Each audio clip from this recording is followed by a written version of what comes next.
Next news, breaking news. Right now, the real story is not one arrest. Is that the Trump administration's crossed the line from exposing fraud to hunting it down in public. We're watching the enforcement phase begin in real time. Wanted posters, federal indictments, funding cuts, and suspects getting hauled in. For years, Americans were told that the waste was unavoidable, the border chaos was compassionate, and the missing money was just bureaucracy. No more. Now the message from Washington is simple. If you stole from taxpayers, abused our systems, or hid behind politics, your clock is running out. And one arrest just proved the machine is real. This matters because the American people have been forced to live through a long chain of institutional betrayal. Under the former Biden administration, millions of illegal aliens were reportedly handed Social Security numbers after filing asylum claims, often with little or no meaningful verification. That's according to material highlighted by DOJ investigators. The numbers cited are staggering. Hundreds of thousands, then nearly a million, then more than 2.1 million in 2024 alone, before Biden left office. Add that to warnings that Social Security is on track for insolvency by 2032, and the outrage writes itself. Then you have the undercover footage circulating online in which a State Department official allegedly admits the quiet part out loud. Demographic engineering, open border cynicism, and contempt for traditional Americans. Whether every word survives scrutiny or not, the broader point is clear. Americans believe the game was rigged against them. And that's why this new Trump administration fraud offensive is landing with such force. And when systems break down, whether in government or in your own home, real solutions matter. Now, you've probably seen the clip. Joe Rogan sitting with Mel Gibson talking about people close to him who went through serious health struggles and then saw dramatic turnarounds. Rogan brings up light-based therapies and how they impact the body at a cellular level. Gibson says that straight the stuff works, and that got my attention. In my own life, I watched something similar unfold. For a long time, my wife dealt with constant discomfort and anxiety, and seeing that wear on someone you love is tough. And then I learned more from Jonathan Otto and discovered red light therapy. If you want to check it out for yourself, there's countless interviews with Jonathan right here on the channel, or just go to myredlight.com. Use NNN25 for individual items or NNN30 for bundles. It's simple, non-invasive, and worth looking into if you want another option. Now back to a government that's finally starting to act like accountability is not optional. See, here's the twist that changes everything. The administration is not treating fraud like paperwork anymore. It's treating fraud like a public threat. That's why you are seeing most wanted fraudsters list, coordinated action from the White House task force to eliminate fraud, and agencies moving together instead of hiding behind memos. This is not just about recovering money. It's about deterrence. It's about making the next person think twice before looting taxpayers, gaming immigration systems, or using politics as cover. And the first visible takedown just sent that message nationwide. Daniel Fitzgerald, State Department official responsible for allocating U.S. foreign aid and bribes across the Western Hemisphere, confirms on video, despite USAID pouring over $4 billion into programs for 4 years, the Great Replacement theory is real. The deliberate importation and protection of illegals is intended to fundamentally alter and ultimately overthrow the United States of America and Western civilization as we know it. The State Department official Daniel Fitzgerald affirmed. Undercover video from Project Veritas. There's got to be some things that you're like, man, I wish I could tell the world about this. Oh, there's a lot of things, but mostly with immigration. I wish people knew that we're letting in criminals daily. The big issue for the Hill, for our region, is migration. So we poured a lot of money into Central America. Like how much? $4 billion over 4 years. But now migrants are coming from elsewhere, like Venezuela. Somos de nacionalidad venezolana. Tenemos vuelo para Nueva York. Entonces, ¿le compraste un vuelo con Spirit? Sí. 40. Sí, entramos con la cita de CBP One por el puente fronterizo. So what is the end goal? Why are they allowing it? They want to change the demographics of the United States. So our aid goes to female prisons in Mexico. Some of them, yeah. To like help train them up. I'm working with gender issues in Pakistan, so we're trying to recruit, retain, and advance more women in law enforcement. The question becomes, should we be spending U.S. taxpayers' money in our country on this issue when it's that they don't seem to care about? Secretary Blinken, how close are you to him? 5 degrees separation. This is such a niche industry that flies under the radar that the average American does not know. Most people don't know what we do. Mr. Chairman, thank you very much to you, Ranking Member Risch, all the members of the committee, and thank you for the opportunity to testify today. He has briefings coming up in 2 weeks. He has briefings? Yeah, on the Hill. About? The FY 2025 budget request. And that's like with all the congressional people. Big issue for the Hill, for our region, is migration.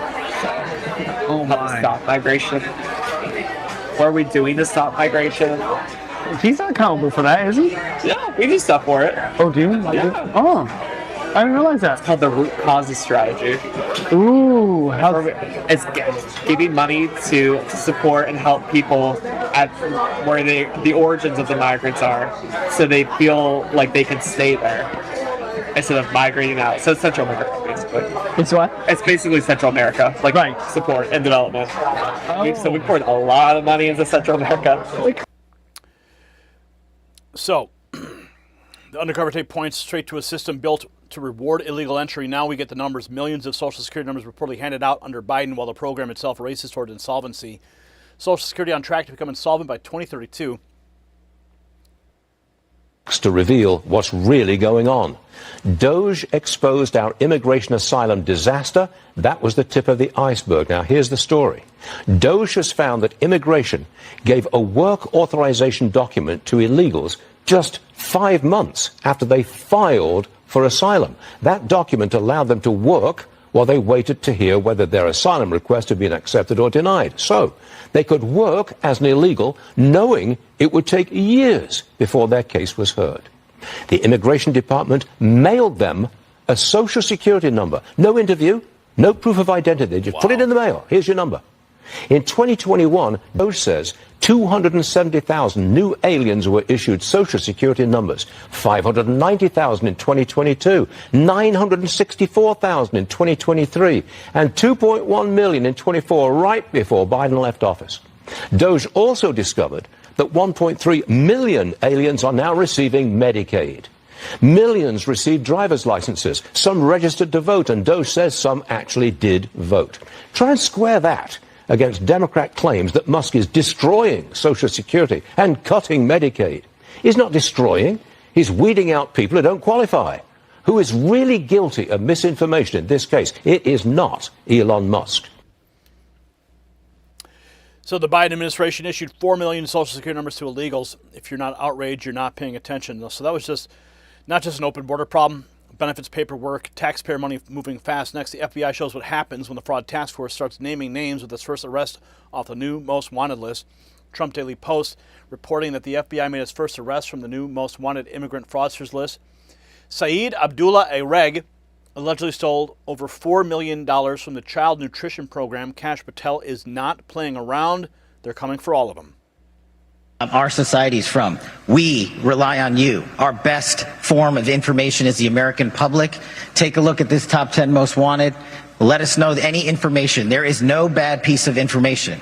The only bad piece of information is the one you don't give us. So call 1-800-CALL-FBI or go to FBI.gov and help us apprehend more fraudsters. The last thing I want to talk about is the work of the FBI. So the first takedown put the whole country on notice. Now Kash Patel lays out exactly who Saeed Abdullah Areg is and how prosecutors say more than $4 million meant for hungry kids was looted. Now in custody, first ever arrest of the most wanted fraudsters since the White House Task Force to Eliminate Fraud released our most wanted fraudsters list last week. He just landed in Minneapolis, taken into custody after turning himself in. He's been wanted on federal charges since 2024. Stole over $4 million from the federal child nutrition program in Minneapolis during COVID from 20 to 21. Allegedly falsely claimed to have served meals to children in need, claiming fake reimbursements from the government, and then laundered the money through foreign accounts to fund a lavish lifestyle. Charged with conspiracy to commit wire fraud, and money laundering. When Vice President Vance led the way for the most wanted fraudsters list through the White House and White House Fraud Task Force, this was exactly the righteous goal the task force had in mind: to bring to justice all those who've stolen money from hardworking American taxpayers. This historic result is only the beginning, and let it be a message to any fraudster who takes advantage of America. This team will find you. So there he is. There's the most wanted fraudster who has now surrendered. So after the child nutrition scam bust, the pattern gets uglier. This time, a Georgia Democrat lawmaker under indictment for allegedly cheating the pandemic unemployment program. News here at 6. Federal agents charged a second Georgia lawmaker with defrauding taxpayers through pandemic unemployment insurance. A grand jury indicted Stone Mountain Democrat Karen Bennett. Prosecutors allege she obtained unemployment benefits for employees even though her business remained open through the pandemic. Bennett becomes the second Georgia lawmaker arrested on pandemic-related fraud charges. A grand jury also indicted Covington Democrat Sharon Henderson last month. Both are out on bond.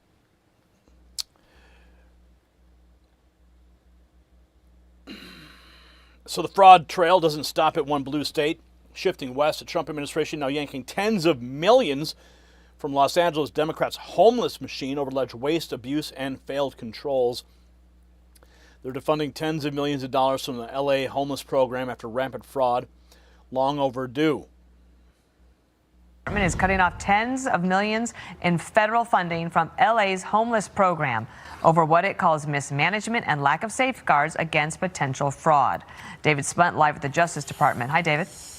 Hi, Dana. Hi, Bill. This is a huge blow to this L.A. homeless authority. It's called LAHSA. They just were informed within the last hour that they are losing these tens of millions of dollars. They've gotten almost over $1 billion since 2021 in federal taxpayer funding. Now they're going to lose it as this investigation goes underway. This is from the White House Fraud Task Force in coordination with Housing and Urban Development. This is a 13-page letter that we obtained exclusively sent to this agency. According to the letter, losses received, as I said, $1 billion from HUD since 2021. The letter goes on quickly to point out that L.A. County has withdrawn funding for the agency. The city of L.A. is considering the same. The letter continues. HUD has evidence that losses repeated false statements and its irresponsible actions and failures, including its lack of financial management, internal controls, and safeguards against conflicts of interest, pose a threat to HUD, the public, and those living on the streets of L.A. Now, homelessness is a real problem in L.A. and other parts of California. It became a central focus of Republican mayoral candidate Spencer Pratt's campaign, though he ultimately was defeated at the polls. According to the numbers, $953 million was allocated in fiscal year 25-26 by the agency. Approximately 44,000 unhoused homeless people, approximately $22,000 per homeless person spent. FTC Chairman Andrew Ferguson, who's the vice chair of the Fraud Task Force, says that LA didn't care about the homeless, but the Trump administration does. Ferguson is part of this overall task force. They don't just have their eyes set on Los Angeles, really all 50 states, but a big blow to this agency today, guys. That's really interesting. Big blow to the agency. After the crackdown on LA's homeless money pit, the fraud sweeps keep rolling. Federal prosecutors arrest Mahinder Makajani in the case alleging nearly $100 million in bank fraud. An Indian man has been arrested on federal criminal complaint. He defrauded a bank out of nearly $100 million. He's facing up to 30 years in prison. He came to the U.S. from India, is now finding out thanks to the DOJ's massive focus on fraud. Exposed billions of dollars in benefits that have been stolen from the American people. We referred over $22 billion in fraudulent small business loans back to the Treasury for collection. We deferred more than $1.3 billion in fraudulent Medicaid reimbursements that were coming from various states, particularly California. We put a 6-month hold on enrollments for new hospice and home health care providers because so many of the newer hospice providers were not actually providing hospice services, but were just focused on fraud. So we're going to cut that out for a little bit and try to get to a place where we can actually certify that the people providing hospice services are actually providing those very necessary and important services.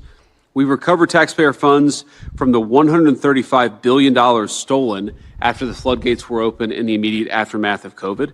We have found $6.3 billion in suspected fraudulent government contracts, which were mostly awarded during the last administration, and that has stopped. And finally, we blocked $60 million in student aid fraud that should have gone to young people trying to get an education, but instead we're going to fraudsters. And I think the theme here of the Anti-Fraud Task Force up to this point has really been that we're protecting two classes of victims here. We're protecting the American taxpayers who shouldn't have their money stolen by fraudsters. And of course, we're protecting the people who need these services. Fraud. So there you have it. So the biggest takeaway, the fraud is no longer being presented as a scattered set of bad cases. The Trump administration is framing it as one national integrity crisis, and it's building a public-facing enforcement apparatus to answer it. Look at the pattern. HUD moves against Los Angeles homeless funding over alleged abuse. FBI Director Kash Patel announces the first most wanted fraudster in custody. A Georgia Democrat gets indicted over alleged pandemic unemployment fraud.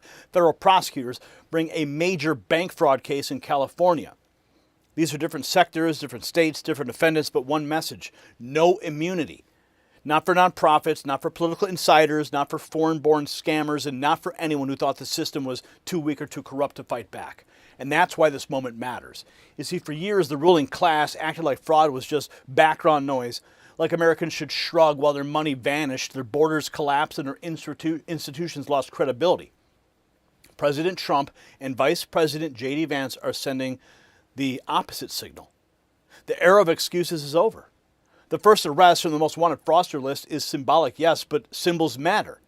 It tells the country the effort is real. It tells criminals that publicity is now part of the punishment, and it tells honest Americans that someone is finally defending them. If this pace continues, the deterrent effect alone could save taxpayers billions while restoring confidence in systems that Democrats helped wreck during the previous administration. Share this report everywhere. Comment below with one word: accountability. And answer this yes or no question. Do you believe the Trump administration should expand the most wanted fraudster model to immigration fraud, Medicaid fraud, and election-related fraud next? Let's have a conversation, and let's stay connected. Thousands of patriots before you have already texted the words raw feed to 844-840-4963. We're bypassing the algorithm. We're cutting out the middleman, going direct to you with the news you depend on. Make sure you get connected to get the insider information that we send out every single night. And so much winning, it's time to celebrate. America 250 around the corner. Go to shop.nextnewsnetwork.com or check out the merch shelf below this video, and let's celebrate America together. The system controls information. Information control is power. I want you to see this. The truth only survives together. They don't want this shared. Share this now.